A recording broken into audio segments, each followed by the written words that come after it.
मेरे चुनाव हारने का लोगों को दुख था।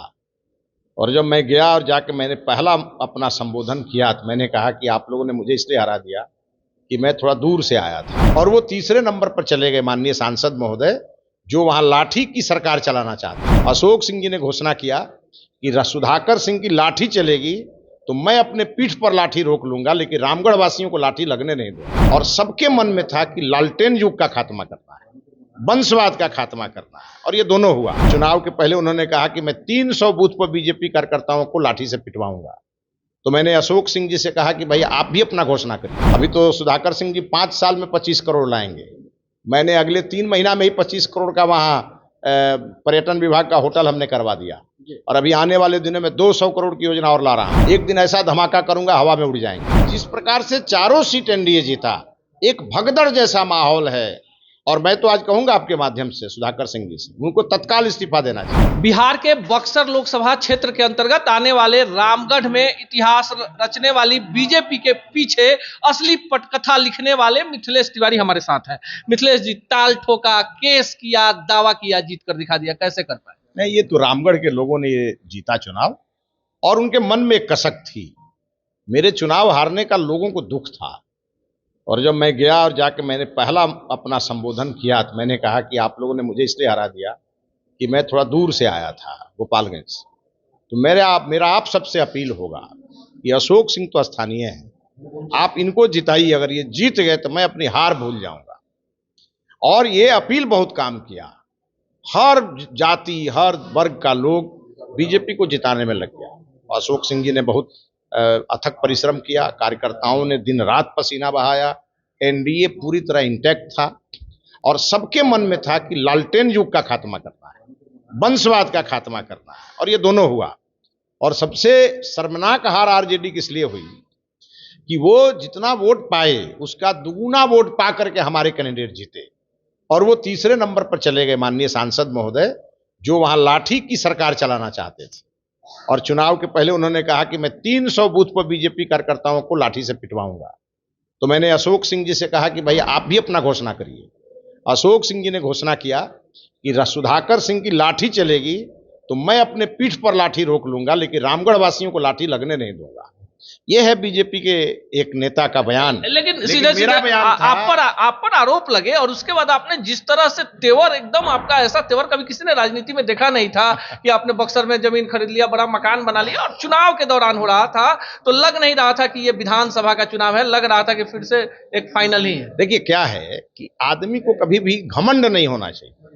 सुधाकर सिंह चुनाव जीतने के बाद इतने घमंडी हो गए थे कि वो घमंड में ही कुछ भी बोल, अंड बंड जो मन करता था बोलते थे।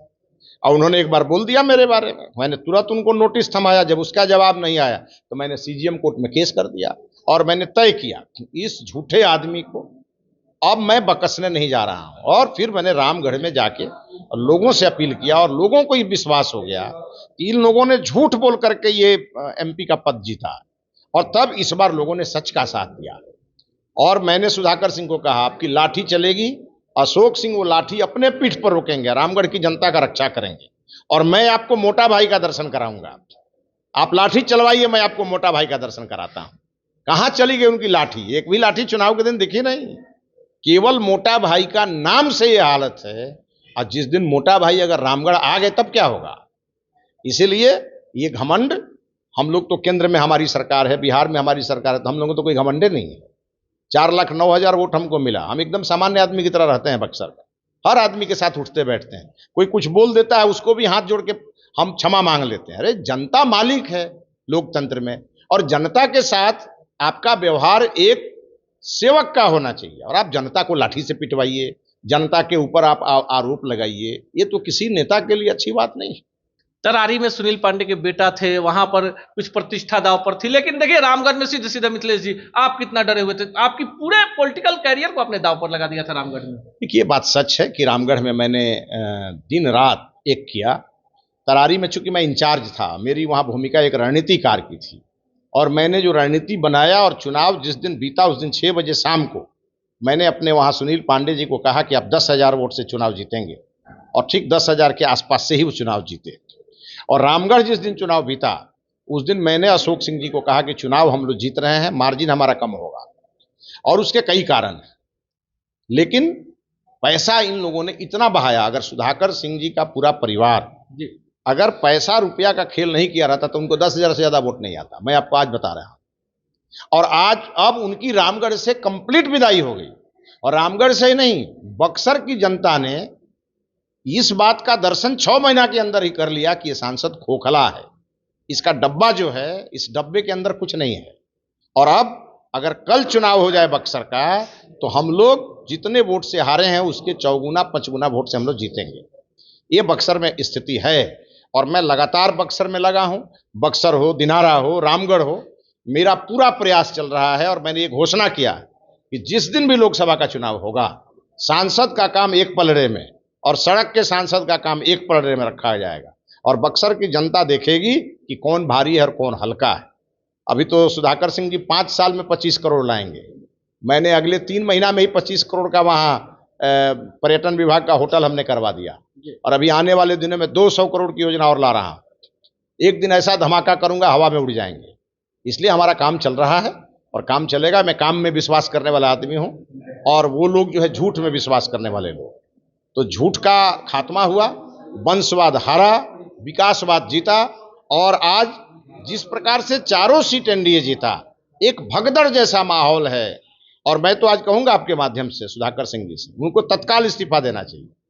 इसलिए कि बक्सर लोकसभा का कोई दूसरा सीट अगर हारे रहते तब तो मैं ये बात नहीं कहता, लेकिन उनकी अपनी सीट थी जहां से वो विधायक थे, और सांसद बनते ही उनकी ये हाल हो गई 6 महीने में कि उनसे दुगुना वोट लेकर के हमारा प्रत्याशी जीता। तो सुधाकर सिंह जी को थोड़ी भी नैतिकता हो तो उनको तुरंत इस्तीफा देना चाहिए, क्योंकि लोकतंत्र में अगर जनता का विश्वास जिसको नहीं है, उसको अपने पद पर रहने का कोई अधिकार नहीं है, और वो विश्वास खो चुके हैं।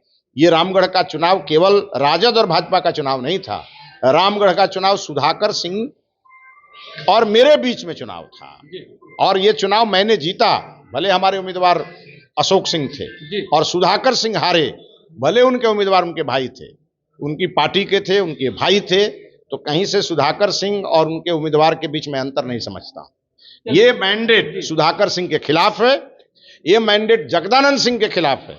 जगदानंद सिंह जी को राजद के प्रदेश अध्यक्ष से इस्तीफा देना चाहिए, और सुधाकर सिंह को सांसद पद से इस्तीफा देना चाहिए, और उसके बाद जनता के बीच जाना चाहिए। चलिए, मिथिलेश तिवारी जी ने बड़ी बात कह दी है कि लोकतंत्र में हार और जीत चलते रहता है, पर जो खबर लगातार हम आपको दिखा रहे थे कि रामगढ़ की लड़ाई 2024 के लोकसभा चुनाव की लड़ाई थी, आन बान शान की लड़ाई थी, और जितने ज्यादा बयानबाजियां मिथिलेश तिवारी बनाम वहां के सांसद के बीच हुआ, अंततः मिथिलेश तिवारी ने अपने संगठन शक्ति को दिखाया, और कहीं ना कहीं रामगढ़ की जीत के बाद मिथिलेश तिवारी का कद बीजेपी में तो बढ़ा ही है, साथ ही साथ बैकुंठपुर विधानसभा क्षेत्र से भाजपा के उम्मीदवार के रूप में इनके नाम पर भी अब अंतिम मुहर लग चुकी है। इसी तरह की तमाम खबरों के लिए देखते रहिए सच टॉक्स को।